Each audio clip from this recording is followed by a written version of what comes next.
tarde, pessoal que vai chegando aí, para a gente seguir a nossa meditação pela vida de Cristo. Tiago já chegou.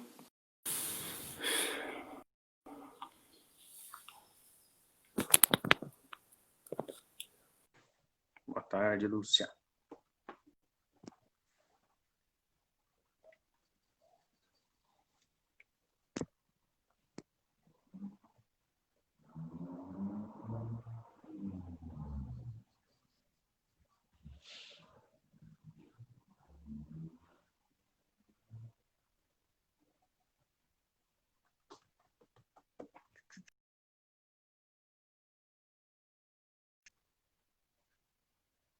Vou chamar de novo. Aqui. Vamos ver. Boa tarde, Odecir. Boa tarde, Thiago. Boa tarde. Tudo bem? Tudo bem, graças a Deus, e contigo? Tudo bem também, graças a Deus. Bom, boa tarde, pessoal. O pessoal vai chegando por aí, deixa eu ver se tem mais Maria Helena. Pessoal firme e fiel. Essas lives de sábado à tarde, né? Sim, juntos lendo o futuro. Hoje já é, acho que a 13ª, se não me engano, 14ª. Não me recordo ao certo, mas eu sei que a gente já caminhou um bom tanto pela vida de Cristo, pelo livro Vida de Cristo, de Fulton Sheen, né?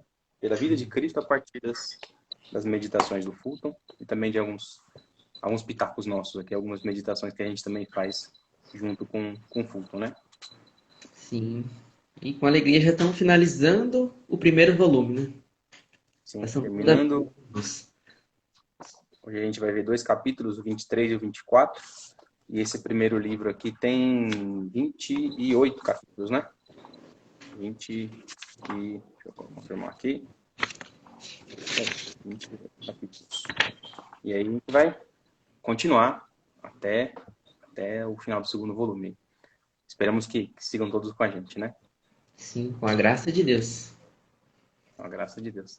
Para a gente começar essa live, vamos fazer uma oração dedicando mais uma vez a Virgem Maria, aquela que auxilia a gente a mergulhar no mistério de Cristo, aquela que auxiliou o próprio Fulton a escrever o livro e aquela que sempre nos ajuda a nos aproximarmos da vida de Cristo. Ave Maria, cheia de graça, o Senhor é convosco, bendita sois vós entre as mulheres e bendito é o fruto do vosso ventre, Jesus. Santa Maria, Mãe de Deus, rogai por nós, os pecadores, agora e na hora de nossa morte. Amém. Nossa Senhora do Carmo, Rogai por nós. em nome do Pai, do Filho e do Espírito Santo. Amém. Amém. Pois bem, então hoje iniciamos mais 2 capítulos, né? Como você disse. E ao longo de toda a vida pública de Jesus, a gente vai vendo essa controvérsia dos grupos que Jesus vai encontrando, onde cada um tinha na sua cabeça uma mentalidade de como seria o Messias, como seria aquele que viria libertar o povo de Deus. E cada um foi criando então essa concepção que basicamente se resume, a gente pode ser, como o Fulton resume ao longo dos capítulos, de eles idealizavam um Messias político, alguém que viria libertar o povo judeu justamente do domínio dos romanos, que temporariamente era quem oprimia o povo judeu. E justamente em controvérsia aquilo que Jesus ia apresentando, Jesus ia se revelando a eles. Então, por um lado, eles acreditavam que a liberdade trazida pelo Messias seria a liberdade política, mas Jesus veio justamente mostrando que não, que essa liberdade política, essa liberdade desse povo que oprimia os judeus, justamente seria algo secundário, não era algo primordial. Mas a liberdade que Jesus veio trazer era justamente a liberdade da escravidão. Que essa seria a principal causa, a principal libertação que o povo precisava antes mesmo de qualquer liberdade política ou qualquer outro interesse. E que Jesus vai apontar que essa liberdade requer um preço alto. Então, Fulton inicia esse capítulo dizendo justamente que existiam, dentre tantos grupos na época de Jesus, existiam dois que entre eles eram considerados inimigos, justamente por terem opiniões e posições diferentes, que eram justamente os herodianos e os fariseus, onde os herodianos, eles não eram uma seita religiosa, mas sim um partido político, onde eles ainda assim queriam se manter no poder, queriam ter uma hierarquia ali, só que por não ter um poder bélico, por não poder expulsar os romanos da região da Judéia, eles acabavam se conformando, acabavam aceitando ali a dominação romana. Ao contrário dos fariseus, que eles eram responsáveis pelo puritanismo da lei, as tradições judaicas, a interpretação da lei no dia a dia de cada um deles, como viver a sua fé. Então, eles se apresentavam como os maiores exemplos da religião. Então, havia esse conflito. De um lado, os herodianos defendiam pagar o imposto a César, pagar o imposto aos romanos, e desprezavam a religião.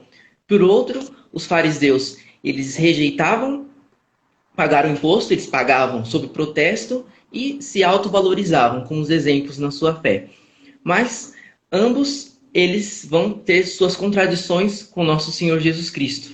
E é justamente isso que vai fazer com que eles, mesmo sendo inimigos, se unam para prender Jesus. Como Fulton vai dizer, o simples fato de os fariseus terem tolerado até mesmo uma aliança temporária com os herodianos mostra a virulência do ódio dirigido a nosso bendito Senhor. Então, eles mesmo sendo inimigos e não concordando em basicamente nada, eles se unem justamente para pegar Jesus. E assim como eles vão, como a gente vem vendo ao longo da reta final da vida pública de Jesus, eles vão tramar de pegar Jesus. E eles então vão se aproximar de Jesus com toda a adulação, badulação, lisonja, e vão dizer a Jesus: Mestre, sabemos que é verdadeiro, ensinas o caminho de Deus em toda a verdade, nem se preocupa, sem te preocupares com ninguém, porque não olhas para a aparência dos homens. Então, eles vão perguntar se é lícito pagar o imposto a César. Veja, da mesma forma como a gente viu com a pecadora, onde Jesus é colocado também contra a parede, perguntado se deveriam apedrejá-lo ou não, da mesma forma eles tramam contra Jesus, onde por um lado, se Jesus dissesse que não era lícito pagar o imposto aos romanos, pagar o imposto de César, os herodianos iriam entregar Jesus, alegando que ele estaria causando uma revolta, uma revolução, colocando o povo judeu contra os romanos. Por outro lado, se Jesus ele concordasse, dissesse que teria sim que pagar, seriam os fariseus que acusariam Jesus de ser um falso profeta, um falso libertador que aceitava justamente a dominação dos romanos. Então, mais uma vez, eles tentam tramar contra Jesus. E Jesus, lendo toda aquela situação, a começar pelos corações daqueles que o interrogavam, ele vai dizer, né? Hipócritas, por que me tentais? Então, como já sabemos, Jesus pede uma moeda, pergunta de quem é a imagem na moeda, e quando eles reconhecem que a imagem cravada na moeda era de César, então Jesus diz, né? Dai, pois, a César o que é de César. Onde o primeiro ponto que Fulton vai ressaltar sobre o que Jesus está querendo mostrar é justamente o que ele diz. A questão básica não era Deus ou César, mas Deus e César. Jesus, mais uma vez, ele vai sempre ao cerne da questão, ao principal problema, e que, a princípio, era o que convergia entre os herodianos e os fariseus, mas que também recai sobre nós, que é justamente quando a gente antepõe a Deus as coisas desta vida, as coisas que nos preocupam na nossa vida, desde as questões básicas como política, sociedade, desde as questões do nosso trabalho, da nossa família, e Jesus ele vai colocar uma ordem hierárquica nas coisas da nossa vida. Ele vai dizer que, apesar de a gente vivermos para Deus e sermos de Deus, aqui neste mundo a gente vive sobre uma hierarquia, como ele diz a questão da moeda, que era usada justamente nas transações comerciais do dia a dia, a qual Fulton mesmo cita São Paulo, quando ele vai dizer nas suas cartas aos Romanos: cada qual seja submisso às autoridades constituídas, porque não há autoridade que não venha de Deus. As que existem foram instituídas por Deus. Da mesma forma como Jesus, mais tarde, irá dizer a Pilatos que ele só teria domínio, só teria autoridade sobre Jesus naquele momento, porque Deus assim o deu e o constituiu, mostrando que existe uma ordem hierárquica. Primeiro obedecemos a Deus, mas depois obedecemos aos homens, à nossa sociedade, na medida em que Deus permitiu que exista esse poder para tal. Mas Jesus dá um passo além disso. Não basta simplesmente a gente aceitar as coisas como são, mas ele diz: dai, pois, a César o que é de César e a Deus o que é de Deus. Jesus ressalta algo que ele já havia dito, que ele disse: buscai primeiro o reino dos céus, o reino de Deus e a sua justiça, e todas as demais coisas vos serão dadas por acréscimo. Até mesmo para aquele povo que tanto queria liberdade política, seria conseguido se a maior preocupação deles fosse de fato o reino de Deus. Fica aí, então, uma grande lição para a gente, né? Tantas vezes nos preocupamos e nos deixamos que as dificuldades, os acontecimentos da nossa vida nos roubem de Deus e a gente fica, muitas vezes, se lamentando ou se aproximando de Deus pedindo as coisas do dia a dia, sendo que a gente não repara que deixamos de buscar o essencial, que é o próprio Deus, o próprio reino dos céus. Mas o ele encerra de uma maneira brilhante e fantástica, dizendo: aquela moeda trazia a imagem de César. Mas que imagem trazia os questionadores? Era a imagem do próprio Deus? Era esta a imagem que Jesus pretendia restaurar. Então, Deus que nos criou a sua imagem e semelhança, mas foi graças ao pecado, onde nós perdemos a semelhança com Deus, onde nós manchamos a nossa imagem, que deveria ser a imagem de Deus. Jesus ele vem justamente para trazer essa liberdade, restaurar a nossa imagem deformada. Por ora, a política podia permanecer como estava, pois Jesus não ergueu nenhum dedo para mudar aquela situação, mas daria vida para fazê-los dar a Deus o que é de Deus. Então assim a gente compreende a verdadeira liberdade que Jesus, o Messias, o Filho de Deus, trouxe para nós. Porém, ele mesmo vai colocar uma condição nessa verdadeira liberdade. Como ele diz: conhecereis a verdade e a verdade vos livrará, e a verdade vos libertará. Então, ele mesmo, Jesus, coloca uma condição para que a gente alcance essa liberdade. Como o Fulton usa um exemplo, assim como um homem que trabalha com uma máquina, ele se torna mais livre no seu trabalho, nas suas ações, na medida em que ele conhece e domina aquela máquina, vai dizer que da mesma forma funciona a nossa vida espiritual, onde nós seremos verdadeiramente livres e cada vez mais livres, na medida em que a gente conhece aquele que diz: eu sou a verdade. Mas muitas vezes a gente pode pensar como aqueles ouvintes de Jesus, que ao ouvir ele dizendo isso: conheceis a verdade e a verdade vos libertará, eles dizem para Jesus: como assim livres? Nós somos descendentes de Abraão, nós jamais fomos escravos de alguém.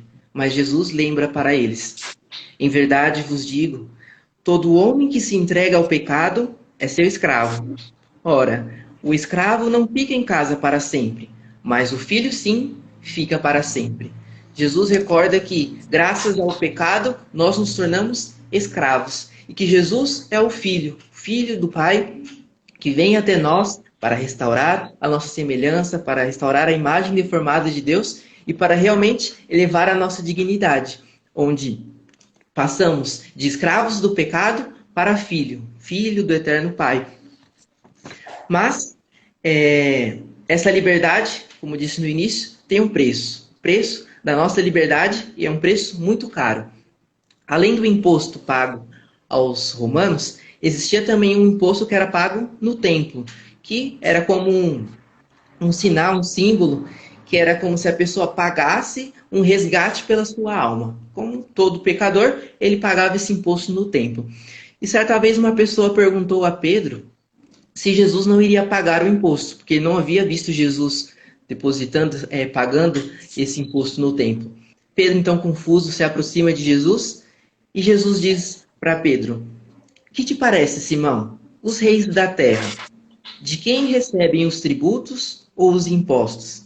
De seus filhos ou dos estrangeiros? Pedro então diz dos estrangeiros e Jesus conclui: os filhos estão isentos, mostrando que, assim como um rei não cobra imposto da sua própria família, mas sim dos estrangeiros, Jesus não deveria pagar o imposto devido por um pecador. Ele que não só não era pecador, como era o próprio templo, o próprio sacerdote, a própria vítima. Então, ele era mais do que isento. Mas, naquele momento, ele diz para Pedro: porém, para não escandalizá-los, vamos pagar. Então, ele paga o imposto por ele, paga o imposto por Pedro, mas Fulton encerra da melhor forma. Embora fosse isento do imposto, Jesus preparou-se para pagá-lo. Embora fosse livre do pecado, sofreu suas penas. Embora fosse livre da necessidade da morte, aceitou-a. Embora fosse livre da cruz, abraçou-a. Então, aquele que era o verdadeiramente livre e a própria liberdade, nosso Senhor Jesus Cristo, entrou no templo e se fez justamente escravo por nós. Assumiu as consequências do pecado para nos dar a verdadeira liberdade. Mas, porém, apesar de todos esses grupos quererem emboscar Jesus, quererem acelerar a sua hora, ainda não é chegada a sua hora. Everton? Verdade. Bonito ver como em cada detalhe a gente vai mergulhando e se aprofundando e conhecendo mais a Jesus Cristo. Um detalhe do pagamento do imposto, você pode ver que aquilo que Jesus apresenta, aquilo que o Evangelho apresenta de Jesus, é a entrega que Jesus vai se dar por todos nós, né? A dedicação dele e a doação total de amor de Jesus por nós. Pois bem, mas Fulton vai nos apresentar em seguida alguns episódios em que tentaram atacar contra a vida de Jesus, né? Os ataques à vida de Cristo, sempre que ele proclama a sua divindade, sempre que ele diz que é Deus, que ele proclama que ele é Deus, há uma reação contrária de ataque à sua pessoa, de ataque direto, de violência, né? Como a gente viu em alguns capítulos, mas vai ver dedicadamente, especificamente no capítulo 25. O Fulton diz que o homem não regenerado abomina as imagens de divindade e de um Salvador que sofre. Primeiro abomina a divindade porque ele mesmo quer ser seu Deus.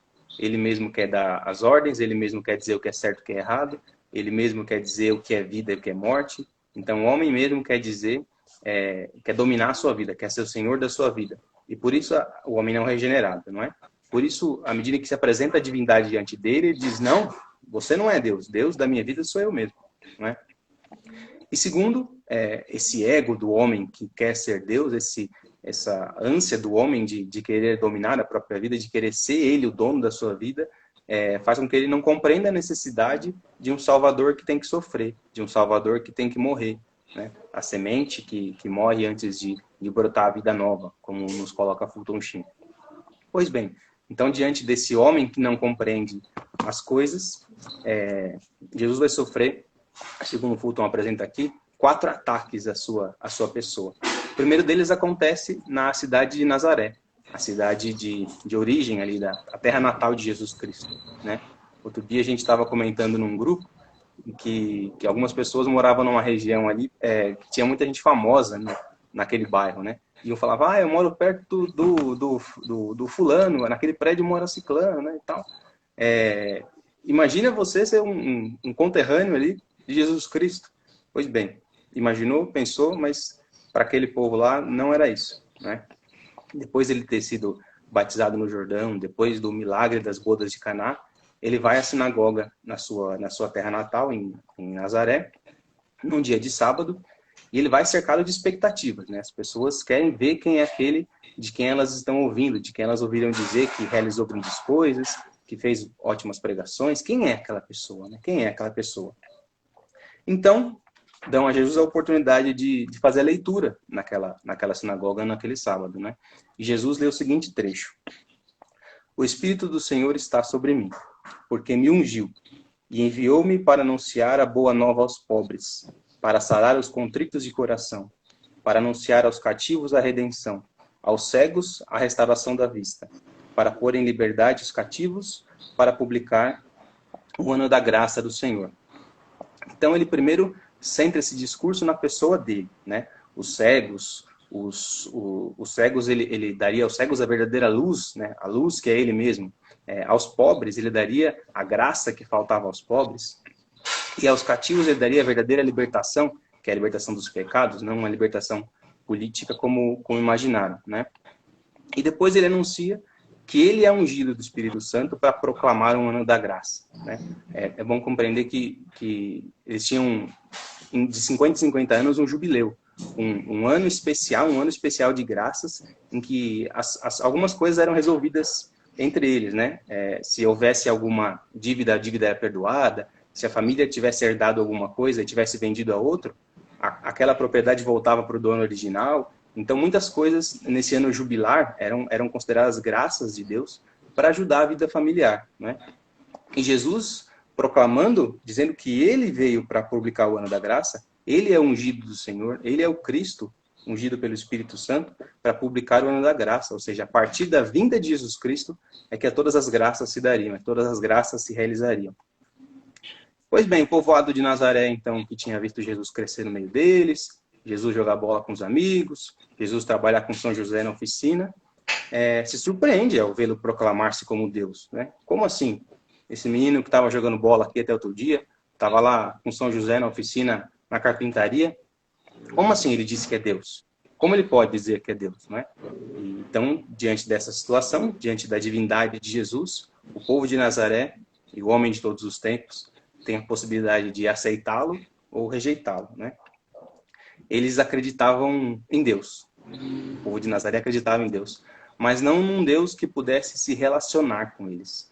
Não acreditavam nessa possibilidade de um Deus que pudesse se fazer homem, se relacionar e conversar com eles e estar junto deles. Como ainda nos dias de hoje, muitas pessoas creem também em um Deus, né? Algumas pessoas dizem, eu creio em alguma coisa, eu creio em um Deus, eu creio no universo, né? Eu creio nas energias positivas e tudo mais. Mas para algumas pessoas parece tão difícil acreditar que Deus se fez homem para se relacionar com a gente, para fazer amizade com a gente, né? A amizade só se faz entre iguais, e para isso Deus veio habitar no meio de nós, para isso Deus se fez homem no meio de nós, né? Para isso ele se tomou uma aparência, uma natureza humana, para poder se relacionar, conversar. Deu um aviso aqui para mim, mas para poder se relacionar conosco. Então Jesus é muito mais íntimo e muito mais próximo de nós do que a gente imagina, né? Às vezes o mais íntimo de nós conhece mais a nós do que a nós mesmos, né? Tantas vezes você vai se aproximando de Jesus Cristo e vai percebendo coisas em você que você nunca antes percebeu, né? Coisas boas, coisas ruins, coisas que precisam ser melhoradas, ou que precisam ser deixadas, ou que precisam ser mudadas.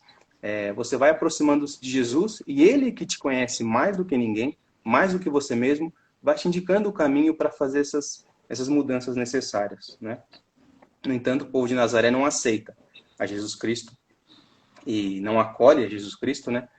Então Jesus diz, olha, se o povo da minha terra não me acolheu, eu vou aos gentios, né? Se vocês que são próximos de mim, que eu vim para vocês, eu estou diante de vocês, estive o tempo todo, não me acolheram, não me recebem, eu vou aos gentios. Fulton nos diz que Jesus sugeriu que os benefícios e bênçãos do reino viriam em resposta à fé, e não em resposta à raça. Ou seja, com essa atitude, Jesus diz, aquele que crer em mim é aquele que vai se aproximar dessa graça, desse ano da graça do Senhor, vai receber todas as bênçãos, né? Não simplesmente por ter nascido um judeu, não simplesmente por ter nascido em Nazaré. Imagina só se tivesse que nascer em Nazaré para poder ser próximo de Jesus Cristo. Jesus diz não, né? A igreja a instituição da igreja é universal, é católica, é para todos os povos, para todas as gerações, todas as nações. E aquele que tiver fé, aquele que me buscar com fé, aquele que se aproximar de mim com fé, é aquele para o qual as graças serão dadas, né? Esse ano da graça será proclamado, não é? Então Jesus vai ficar sempre onde ele é acolhido, onde ele é recebido. Ele sempre estende a mão a nós, né? A sua misericórdia e o seu amor são para todos, mas tem alguns que aceitam e uns que não aceitam, né? Tem aquela história do rapaz que estava se afogando, aí ele estava lá no mar se afogando e tudo mais, aí passou um barquinho e falou, rapaz, vem aqui, eu te ajudo. Aí ele, não, Deus vai me ajudar. Aí o barco foi embora, né? Não quis ajuda. Aí depois veio um barco maior e ele a mesma coisa, me ajuda. Eu te ajudo. E ele, não, Deus vai me ajudar. Depois vem um helicóptero salvar o cara, os caras desceram do helicóptero com a escada, ele, não, Deus vai me ajudar. Aí diz que o rapaz morre e vai ao encontro de Nosso Senhor e diz, Nosso Senhor não quis me ajudar? Aí ele, eu te ajudei, te mandei 3 possibilidades, te estendi a mão 3 vezes, e você que recusou, você que não aceitou. Então Jesus dá sempre a mão, estende sempre o seu amor e misericórdia a gente. A gente é que tem que agarrar, a aceitar, acolher aquela mão de Jesus que se estende a nós, segurar firme nela, que ela vai nos levar.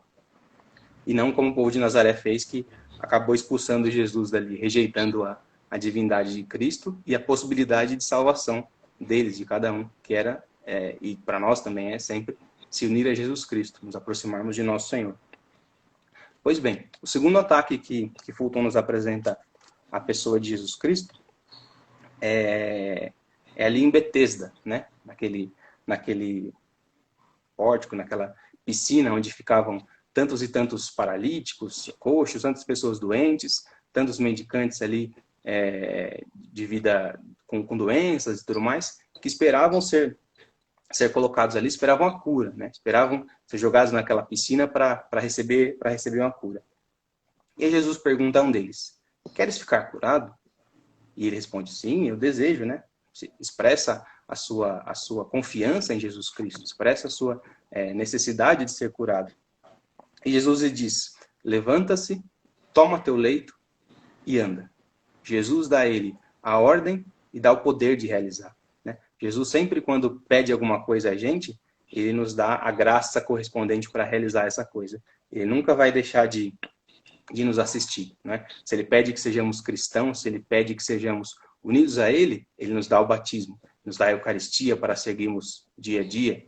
Se caímos, ele nos dá a confissão para restituir a graça em nós. Né? Se ele pede que uma pessoa se case, ele dá a graça do matrimônio sacramental. Né? Se ele pede que uma pessoa seja um sacerdote, um homem seja um sacerdote, ele dá a graça do ministério sacerdotal pelo sacramento da ordem. Então, sempre que Jesus pede alguma coisa da gente, ele entrega a graça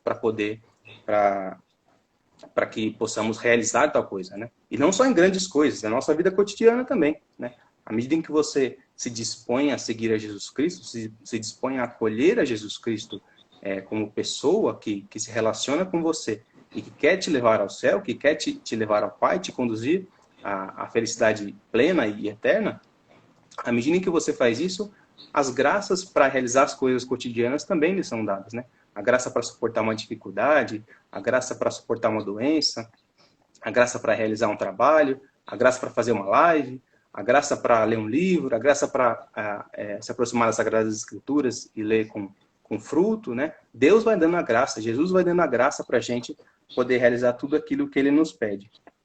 Pois bem, mas diante dessa cura lá na piscina de Betesda, havia um problema, né? Para as pessoas da época ali. Era um dia de sábado. Então, os homens daquela época diziam assim para o homem, né? Vem ele carregando a cama, todo feliz, que tinha sido curado, e dizem, olha, não é permitido você carregar o leito nos dias de sábado, né? Imagina se no dias de hoje Jesus cura uma pessoa de Covid num hospital, a pessoa sai na rua e falam, prendam esse homem, ele está sem máscara, né? Como se fosse isso acontecendo, né? Não pode você sair sem máscara na rua. Veja, eu fui curado por Jesus do Covid. Não pode, não sai. Jesus, Fulton aqui nos apresenta, que Jesus realizou 6 milagres nos dias de sábado, né? E ele realiza isso no dia que para eles era proibido de realizar coisas, né?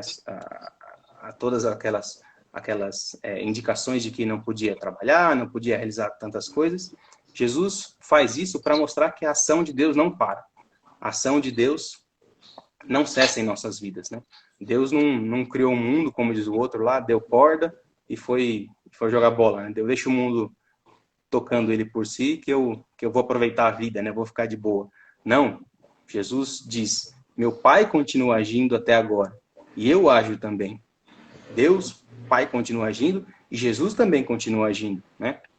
Deus não somente criou o homem, mas sustenta o homem, dá os sacramentos ao homem, dá tudo aquilo que é necessário para o homem permanecer na graça de Deus, né? Para que o homem corresponda, óbvio, a essa graça, mas Deus sustenta. Se não for a mão de Deus sustentando o mundo, o simples pensar de Deus em você, em mim, já te sustenta, já te mantém vivo, né? E ele não só criou a gente, ele enviou seu Filho para nos redimir e por meio dele, por meio da sua morte, da sua cruz, da sua ressurreição, nos trazer os sacramentos para que tenhamos vida e vida em abundância. E ele segue agindo na nossa vida, né? Deus não criou o mundo e cruzou os braços, mas está de braços abertos para a gente na cruz, à nossa espera, a nos receber. São João Crisóstomo diz num texto o seguinte, sobre isso. Se alguém disser, e como é a obra do Pai, que descansou no 7º dia de todas as suas tarefas? Deixe-o aprender a maneira como ele trabalha. Qual é então a maneira que ele trabalha? Cuida, mantém tudo que foi criado. Portanto, quando vires o sol se erguendo e a lua percorrendo seu curso, os lagos, as fontes, os rios e as chuvas, o curso da natureza nas sementes e em nossos próprios corpos, e naqueles dos seres irracionais, e tudo mais pelo qual este universo é formado, então aprenda o incessante trabalho do Pai. Continua agindo, continua realizando. E ao afirmar isso, ao realizar a cura no dia de sábado, ao afirmar que o Pai age e ele também, Jesus indica que ele é um com o Pai, a sua unidade com o Pai, né? Se o Pai age, o Filho também age. Onde o Pai está, o Filho também está. E a obra do Pai e do Filho são a mesma, são uma obra. A obra de redenção do homem, a obra de pegar o homem e arrastar de volta a Deus. A obra de pegar o homem que estava afastado de Deus e uni-lo de volta a Deus por meio de Jesus Cristo. Mas, à medida em que Jesus apresenta novamente a sua divindade, a sua unidade com o Pai, ele é rejeitado, né? Essa hostilidade à pessoa de Jesus vai aumentando à medida em que ele apresenta isso.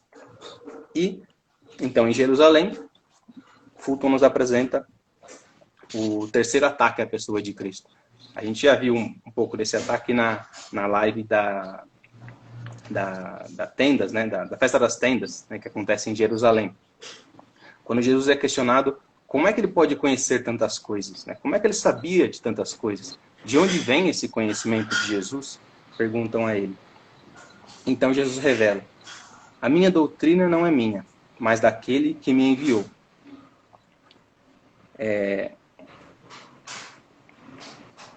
Isso. Peraí que eu me perdi aqui. Daquele que me enviou, isso. Mais tarde, numa outra tentativa de questionarem Jesus, de atacarem a pessoa de Jesus, essa contenda, essa divisão vai se dar a partir de Abraão. Abraão era o pai do povo judeu, era o pai na fé do povo judeu, né? Todos eles eram filhos de Abraão, todos somos filhos de Abraão na fé, né? O pai na fé. Jesus não nega isso, mas ele diz que é um outro tipo de filiação, uma filiação que não é só na carne, né? Na relação de carnal, mas a filiação espiritual, que é muito maior. Não pode haver uma verdadeira filiação se não houver uma obediência, uma correspondência à vontade do Pai, aos planos do Pai. E Jesus indica a eles que não pode ser chamados de filhos do Pai se eles estão contrariando aquele que o Pai enviou, né? Jesus diz isso a eles. E eles rebatem, dizendo que, já que a sua descendência de Abraão é legítima, e Abraão falou com Deus, e Abraão veio de Deus, eles estão também legítimos, verdadeiros filhos de Deus. Mas Jesus diz, se Deus fosse vosso Pai, ou seja, se vós acreditasseis mesmo que Deus é vosso Pai, vós me amaríeis, porque eu saí de Deus. É dele que eu provenho, porque não vim de mim mesmo, mas foi ele que me enviou. E aí dizem, você é maior que Abraão? Você não tem nem 50 anos, disse que conheceu Abraão? E nosso Senhor responde, Abraão, vosso pai, exultou com o pensamento de ver o meu dia. Viu-o e ficou cheio de alegria. Em verdade vos digo, antes que Abraão viesse a existir, eu sou. Quando Jesus diz, eu sou, a terra estremeceu para aquele povo. Eu sou era o modo como eles identificavam a Deus. Era o modo pelo qual Deus tinha se revelado a Moisés, né? Quando Moisés pergunta, como é que eu vou te identificar? Como é que eu vou dizer qual é o seu nome? Deus diz, diga que eu sou, te procurou. E quando Jesus diz, eu sou, ele se identifica mais uma vez com o Pai, ele se une mais uma vez ao Pai, revela a sua identidade divina, e aí causa aquele tumulto, aquele estremecimento na compreensão das pessoas, né? Quando ele apresenta que ele é Deus, ele se revela Senhor da história, Senhor do mundo, né? A gente tem tantas preocupações menores nessa vida, mas para mim, quando eu ouço Jesus dizendo eu sou nos dias de hoje, é como que uma segurança, é uma âncora firme que diz, isso tudo que está aqui é balela, cara. É nada perto do eu sou eu existo desde sempre, eu vou existir desde sempre.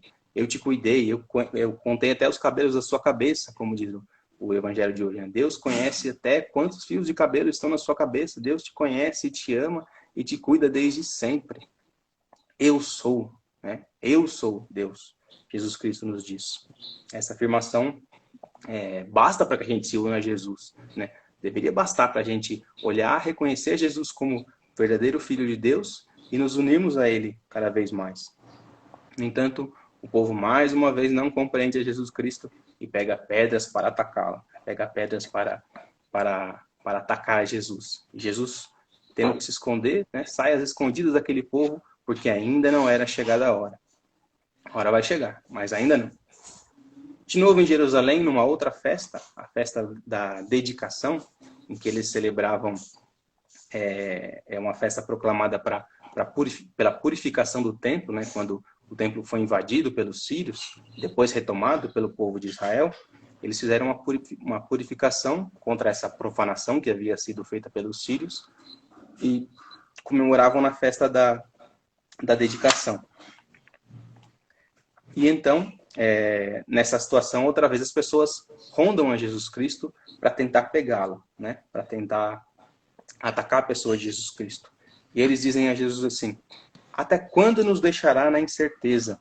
Se tu és Cristo, dize-nos claramente.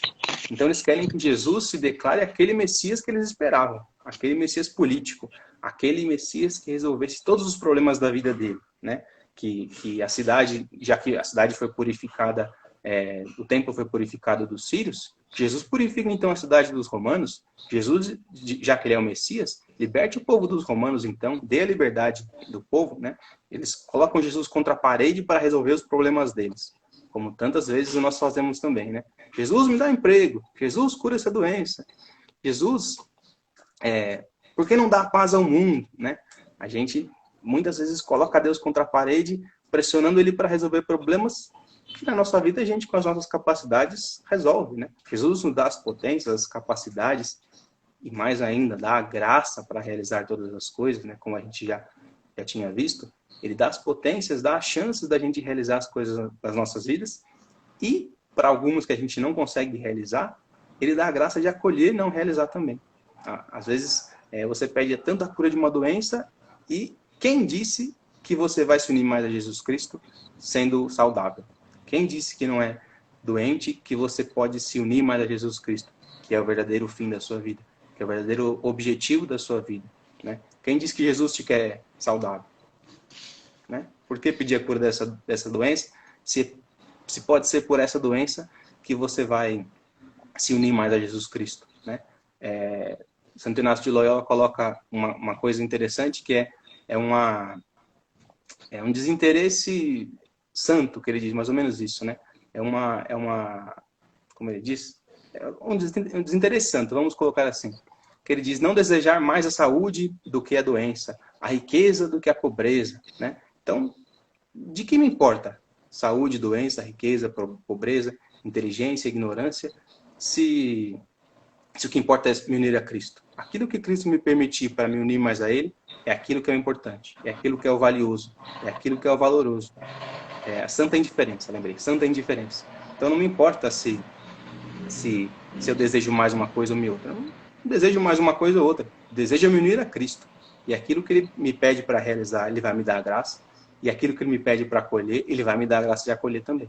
Então é isso que importa.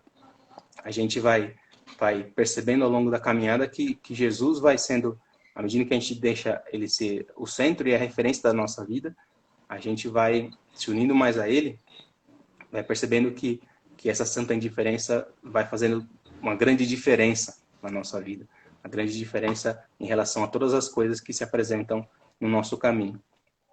Pois bem, Jesus segue dizendo da sua unidade com o Pai.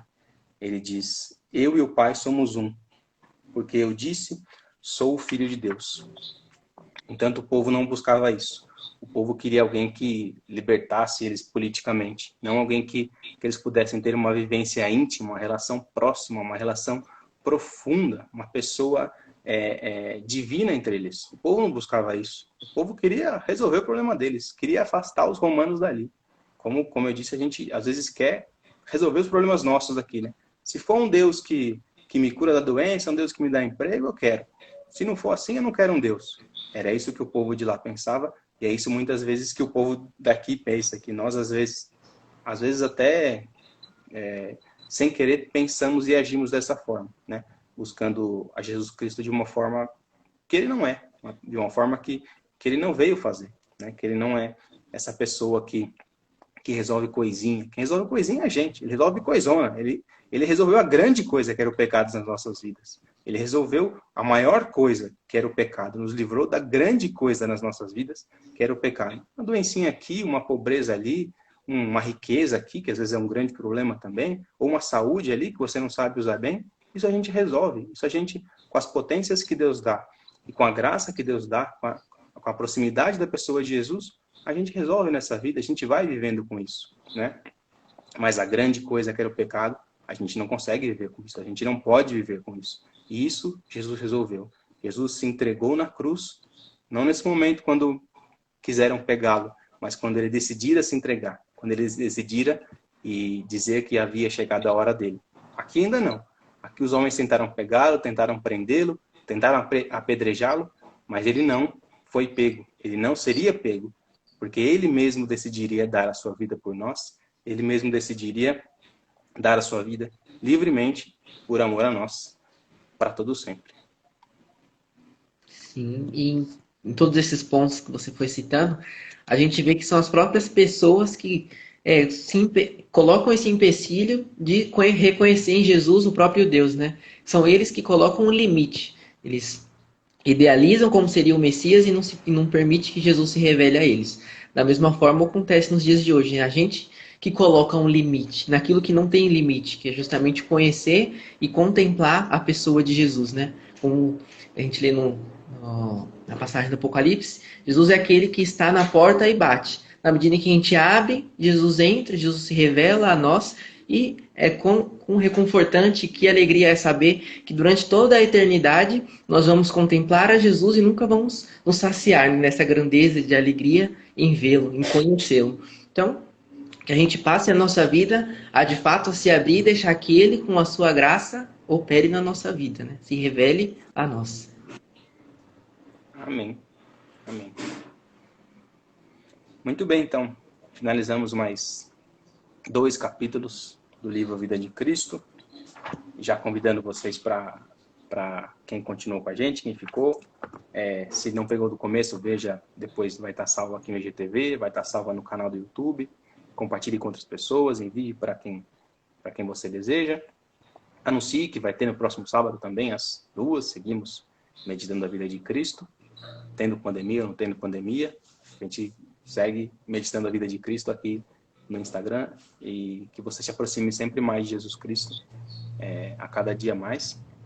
E contando com a intercessão da Virgem Maria, que, como o Fulton coloca, ele disse que ela ajudou ele 3 vezes nesse livro, né? Primeiro, gerando Jesus Cristo. Segundo, gerando esse livro. Ele diz que ela escreveu esse livro e ele foi só relatando. E terceiro, gerando Jesus naqueles que leriam e receberiam esse livro. Então, que a Virgem Maria gere Jesus em cada um daqueles que acompanhou e que tem a oportunidade de ler também a vida de Cristo.